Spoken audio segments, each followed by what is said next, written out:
trình hạnh phúc, chương trình quen thuộc của VTV8 mỗi năm mang đến một câu chuyện Tết đặc biệt.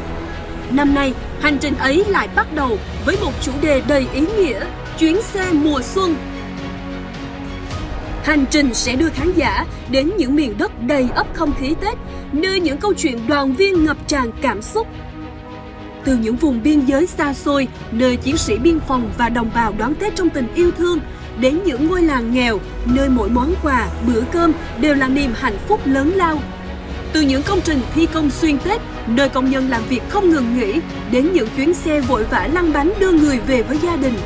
Mỗi chuyến xe, mỗi hành trình, mỗi con người sẽ mở ra một câu chuyện riêng biệt về mùa xuân đoàn viên, về những hy vọng, những ước mơ và những khoảnh khắc không thể nào quên.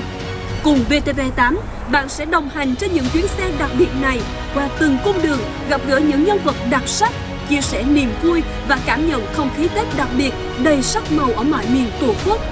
Hành trình hạnh phúc, chuyến xe mùa xuân sẽ lên sóng lúc 11 giờ ngày 28 tháng 1 năm 2025, tức 29 Tết năm Giáp Thìn, và phát lại trong dịp Tết Nguyên đán Ất Tỵ 2025 trên kênh VTV8.